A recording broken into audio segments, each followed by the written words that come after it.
நேராய் பார்க்க வைக்கக்கூடிய நமது ஆண்டவராகிய இயேசு கிறிஸ்துவின் இனிதான நாமத்தினாலே வாழ்த்துதல்களை கூறிக்கொள்கின்றேன். இந்த செம்மையாக பார்க்கணும் அப்படிங்கும் பொழுது ஒரு கதை ஞாபகம் வருது. ஒரு நாள் ஒரு பேராசிரியர் வகுப்புக்குள்ளே நுழையிறாரு. நுழைஞ்சு போன கிளாஸ் என்ன வகுப்பில் என்ன பாடம் பார்த்தோம் அப்படிங்கிறதெல்லாம் கேட்குறாரு. கேட்டு முடித்தவொடனே இப்போ நான் உங்களுக்கு நீங்கள் எதிர்பாராத விதமாக ஒரு தேர்வு வைக்க போகிறேன் அப்படின்னு சொல்கிறாரு. இதை கேட்கவும் மாணவர்களுக்கு கொஞ்சம் ஒரு மாதிரி இருந்தது. நார்மலாகவே மாணவர்களுக்கு தேர்வுனாலே பிடிக்காது. அதுலேயும் அன்அனௌன்ஸ்டு டெஸ்ட்டு சொல்லாமல் கொள்ளாமல் ஒரு தேர்வு வைக்கிறாங்க அப்படின்னா இன்னமும் உங்களுக்கு கொஞ்சம் கஷ்டமாயிருது. என்னடா இந்த வாத்தியார் இப்படி பண்ணுறாரு அப்படின்னு சொல்லி ஒருத்தர் பார்த்துக்கிறாங்க. பார்த்துட்டு சரி பேராசிரியர் சொல்லிட்டாரு, என்ன பண்ண முடியும், நம்ம அந்த தேர்வு எழுதி தான் ஆகணும் அப்படின்னு சொல்லிட்டு எல்லாம் ஆயத்தமாகறாங்க. அவர் என்ன பண்ணுறாரு, எல்லாம் வகுப்பில் தேர்வுக்கு ஏற்ற மாதிரி அமர்ந்ததுக்கு அப்புறமா அவர் கேள்வித்தாளை கொடுக்குறாரு.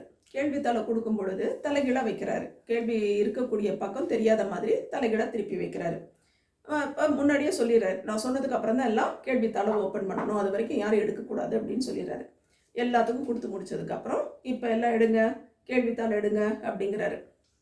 கேள்வித்தாளை எடுத்து பார்த்தா அந்த வெள்ளை பேப்பரில் நடுவில் ஒரே ஒரு கருப்பு புள்ளி மட்டும் இருக்குது. இதை பார்க்கவும் அத்தனை பேருக்கும் ஆச்சரியம். என்னடா இது, நம்மகிட்ட கேள்வி கேட்பாரு, நம்ம பதில் எழுதணும் அப்படிங்கிறது மாதிரி யோசித்தா இந்த வெள்ளை பேப்பரில் ஒரு கருப்பு புள்ளி மட்டும்தான் இருக்குது. இதுதான் அன்அனௌன்ஸ்டு டெஸ்ட் அப்படிங்கிறாரு. என்னவா இருக்கும் அப்படின்னு சொல்லிட்டு அப்படியே ஒரு கேள்விக்குறியோட பேராசிரியரை பார்க்குறாங்க.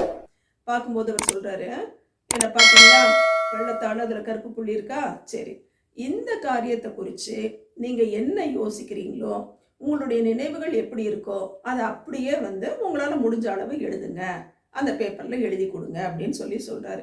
சரி இவ்வளோதானா, இதை பற்றி எழுதணும், அவ்வளோதானே எழுதலாம் அப்படின்னு சொல்லிட்டு எல்லாம் எழுத ஆரம்பிக்கிறாங்க.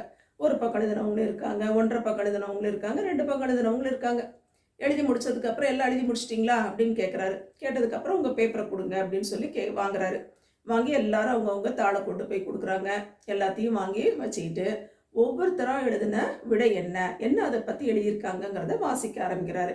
வாசித்து பார்த்துட்டு முடிச்சதுக்கப்புறம் இறுதியாக சொல்கிறாரு, இப்போ இந்த தேர்வுக்கு நான் உங்களுக்கு மதிப்பெண் கொடுக்க போகிறதில்ல, இது உங்களுடைய எண்ணங்கள் எப்படி இருக்குன்னு தெரிஞ்சுக்கணுங்கிறதுக்காக தான் நான் கொடுத்துருக்கேனே ஒழிய இது தேர்வு இல்லை அப்படின்னு சொல்லிட்டு நான் எல்லாத்தையும் படித்து பார்த்தேன். எல்லாருமே என்ன பண்ணியிருக்கீங்க, அந்த கருப்பு புள்ளியை பற்றி மட்டும்தான் அதிகமாக எழுதியிருக்கீங்களே ஒழிய அந்த வெள்ளை பேப்பரை பற்றி யாருமே எழுதலை. எவ்வளோ பெரிய வெள்ளை பேப்பரு, அந்த வெள்ளை பேப்பருக்கு நடுவில் இருக்கக்கூடிய அந்த கருப்பு புள்ளி மட்டும்தான் அத்தனை பேர் கண்ணுக்கு தெரிஞ்சிருக்கே ஒழிய அந்த வெள்ளை பாகம் அந்த பேப்பரில் இருக்கிறது யாருக்குமே தெரியல. இது நம்ம வாழ்க்கையோட கொஞ்சம் பாருங்க. நம்மளும் என்ன பண்ணுறோம், நம்ம வாழ்க்கையில் நம்ம செஞ்ச காரியங்கள், நிறைய காரியங்கள் அடுத்தவங்களுக்கு உதவி செஞ்சுருப்போம், நல்லது செஞ்சுருப்போம், நம்மகிட்ட நிறைய தாளந்துகள் இருக்கும். அத்தனை இருந்தும் நம்மகிட்ட இருக்கக்கூடிய ஒரு குறை இருக்கு பாருங்க, அந்த குறை மட்டும்தான் எப்போதுமே நம்ம மனசுல இருக்கும். இன்ஃபீரியாரிட்டி காம்ப்ளெக்ஸ் அப்படின்னு சொல்லுவோம். அது மட்டும்தான் நம்ம மனசுல நிற்கிறது மாதிரி இருக்குமே ஒழிய நம்மகிட்ட இருக்கக்கூடிய நிறைகளை நம்ம மறந்துடுவோம். இது நம்மகிட்ட மட்டும்தான் கிடையாதுங்க, அடுத்தவங்க விஷயத்துலயும் எடுத்துக்குவோம்.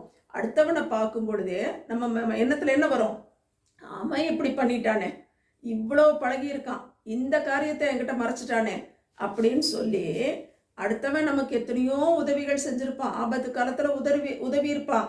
ஒரு சில நேரங்கள்ல அவனால தான் நம்ம உயிர் பிழைச்ச மாதிரி கூட இருக்கும்.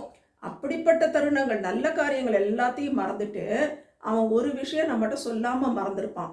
அந்த காரியத்தை பெருசாக்கி பூதகரமாக்கி அவன் இப்படி பண்ணிட்டான்னு சொல்லி தேவையில்லாம அவன் மேல ஒரு எரிச்சலோட எப்ப பார்த்தாலும் அவனை பார்க்கும் பொழுதே கருவிக்கிட்டும்பாங்க, அந்த மாதிரி எப்போ பார்த்தாலும் அவன் இப்படி பண்ணிட்டான் அப்படிங்கிற அந்த எண்ணமே மேலோங்கி இருக்கும்.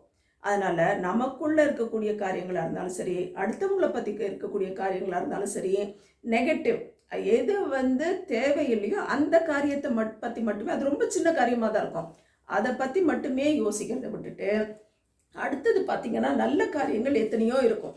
நமக்குள்ளே இருக்க நல்ல காரியங்களாக இருந்தாலும் சரி, அடுத்தவங்களுக்குள்ளே இருக்கக்கூடிய நல்ல காரியங்களாக இருந்தாலும் சரி, அதை அதிகமாக பார்த்து அதுக்காக பெருமைப்பட்டு நமக்குரிய காரியங்களை பெருமைப்படலாம், அடுத்தவங்க கிட்ட இருக்கக்கூடிய காரியங்களாக இருந்தால் பாராட்டலாம். அதை பார்த்து ஒரு சின்ன தவறு எப்போ வேணாலும் வரலாம், அந்த தவறுகளுக்கு முக்கியத்துவம் கொடுக்காம அதை ஒதுக்கி தள்ளிட்டு நன்மையை மட்டுமே, பாசிட்டிவ் சைடை மட்டுமே பார்த்து நம்ம வாழ்க்கையில் முன்னுக்கு போகணும் அப்படின்னா தேவையில்லாத இந்த எரிச்சல், தேவையில்லாத இந்த காட்டம், தேவையில்லாமல் இந்த இன்ஃபீரியாரிட்டி இதெல்லாம் நம்மகிட்ட இருக்காது. நம்ம வாழ்க்கையில் முன்னுக்கு வர முடியும். நீதிமொழிகள் 4:25 பார்க்குறோம். உன் கண்கள் நேராய் நோக்க கடவது, உன் கண்ணிமைகள் உனக்கு முன்னே செவ்வையாய் பார்க்க கடவது. அப்போ இது இப்போ நான் இந்த இதோட உதாரணமாக சொல்கிறேன். எப்போதுமே நம்ம நல்ல காரியங்களை மட்டும் பார்க்கணும், நல்ல காரியங்களை மட்டும் செய்யணும்.